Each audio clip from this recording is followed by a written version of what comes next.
Rich যার যত ভালো তার তত ভিউ, তার ড্যাশবোর্ড তত সবুজ, তার ফলোয়ার তত বৃদ্ধি পাবে, তার এঙ্গেজমেন্ট তত বৃদ্ধি পাবে, আর দিন শেষে তার ইনকাম কিন্তু বৃদ্ধি পাবে। সো রিচটা অনেকেই জানে না যে রিচটা কিভাবে বৃদ্ধি করতে হয় বা রিচটা আসলেই কি।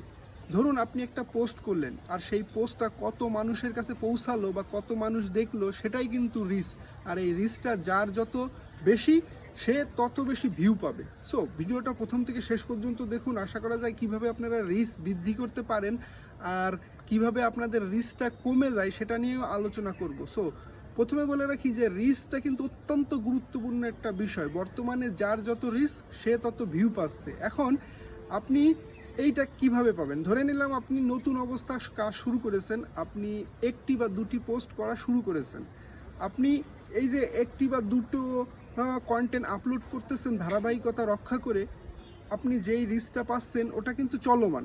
এখন কথা হচ্ছে ওখান থেকে যদি আপনি একটি পোস্ট কমায় দেন, ধরেন আপনি একটি পোস্ট করলেন, কোনো কারণে আপনি আর একটা পোস্ট করতে পারতেছেন না, সেক্ষেত্রে দেখবেন আপনার রিচটা কমে যাচ্ছে।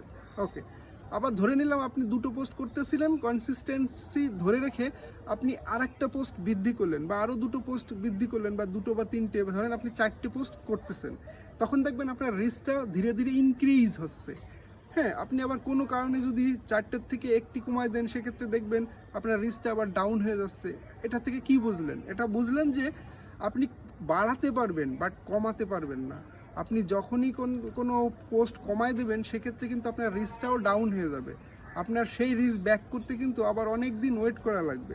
সো করণীয় কি? তাহলে আপনি যেই পোস্টগুলো করতে থাকবেন সেগুলো কনসিস্টেন্টলি অর্থাৎ ধারাবাহিকতা রক্ষা করে করেই যেতে থাকতে হবে। তাহলে আপনার রিস্ক কিন্তু কমবে না।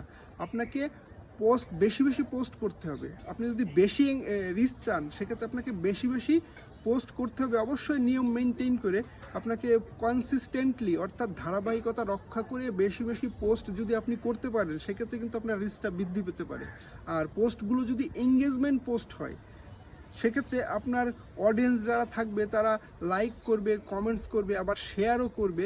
সেক্ষেত্রে কিন্তু আপনার রিচটা আরও বেশি বৃদ্ধি পাবে। যখন কোনো অডিয়েন্স সেটা শেয়ার করলো তখন কিন্তু আরও নতুন মানুষের কাছে পৌঁছাই যাবে, আর এইভাবেই কিন্তু আপনার রিচটা বৃদ্ধি পাবে।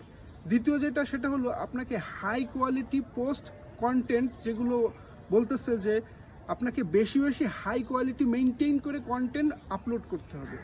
আপনি যেন তেন পোস্ট আপলোড করলেন আর অডিয়েন্স যদি সেটা না দেখে আপনার তো রিচ ডাউন হবে।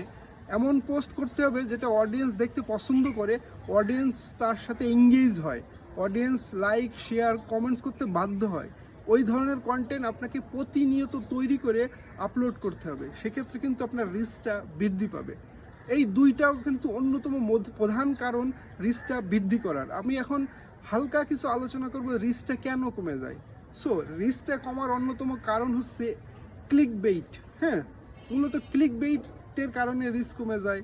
আর একটা হচ্ছে এঙ্গেজমেন্ট বেইটের কারণে আপনার হচ্ছে রিচটা কমে যায়। ওয়াচ বেইট এটার কারণেও কিন্তু আপনার হচ্ছে রিচ কমে যায়।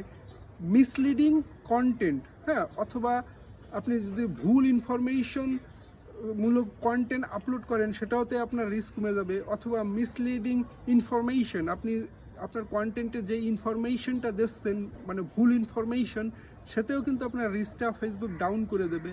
আবার হচ্ছে ইনঅথেন্টিক কন্টেন্ট আপনি যদি আপলোড করেন অথবা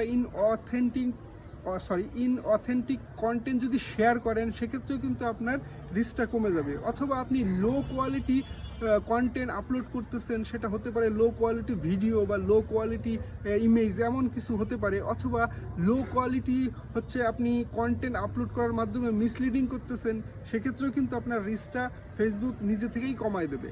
আরেকটা বিষয় হচ্ছে আপনি যদি আপনার কন্টেন্টে কোনো থার্ড পার্টির ওয়েবসাইটের লিঙ্ক দিয়ে থাকেন আর সেটা যদি লো কোয়ালিটি হয়ে থাকে সেক্ষেত্রে কিন্তু ফেসবুক আপনার রিচটা কমায় দেবে। সো আমি এই রিচ কমানোরগুলো বেশি আলোচনা করলাম না। আশা করা যায় এইগুলো যদি আপনারা না করেন সেক্ষেত্রে আপনাদের রিচটা কিন্তু বৃদ্ধি পেতেই থাকবে। সো ধন্যবাদ, আজকে এই পর্যন্তই।